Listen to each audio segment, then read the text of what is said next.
Hello ma'am. நான் உமா பேசுகிறேன் ma'am. நான் ரீசெண்டாக தான் மேம் உங்கள் கிளாஸில் ஜாயின் பண்ணேன். எனக்கு ரொம்ப கம்ஃபர்டபுளாக இருக்குது மேம் உங்கள் கிளாஸ். ஏன்னா எனக்கு 20 இயர்ஸாக வீசிங் ப்ராப்ளம் இருக்குது மேம்.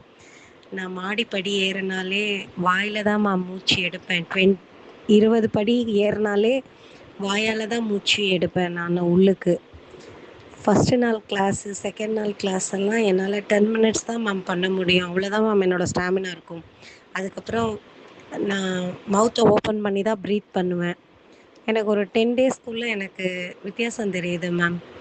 ஒரு 25 to 30 மினிட்ஸ் வந்துட்டு நீங்கள் சொல்லிக் கொடுக்குற அந்த ஸ்பீடுக்கே என்னால் செய்ய முடியுது.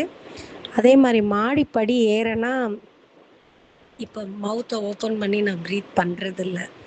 எனக்கு இது ஒரு பெரிய சேஞ்சஸ் மேம். இது எல்லாருக்கும் உங்களுக்கெல்லாம் நார்மலாக தெரியும். எனக்கு 20 இயர்ஸாக இருக்குது மேம். நான் நடக்கவே மாட்டேன் மேம். வாயை திறந்து ப்ரீத் பண்ணால் எனக்கு அசிங்கமாக இருக்கும் மேம். எனக்கு அந்த ப்ராப்ளம் கொஞ்சம் குறைஞ்ச உடனே எனக்கு யோகா மேலே ரொம்ப பெரிய நம்பிக்கை வந்துருச்சு மேம். எனக்கு உங்ககிட்ட நான் ஃபுல்லாக கற்றுக்கிட்டா எனக்கு இருக்கிற ப்ராப்ளம், அந்த வீசிங் ப்ராப்ளம், சைனஸ் இஷ்யூ எனக்கு க்யூர் ஆகிடும்னு பெரிய நம்பிக்கை வந்துருச்சு மேம். நான் ரொம்ப பயந்துட்டே கிளாஸ் ஜாயின் பண்ணேன் மேம். எல்லாரும் மாதிரியும் என்னால் செய்ய முடியாது. எனக்கு வாயை திறந்து மூச்சு எடுக்கணுன்றதுனால ரொம்ப டவுனாக ஃபீல் பண்ணுவேன் மேம் நான்.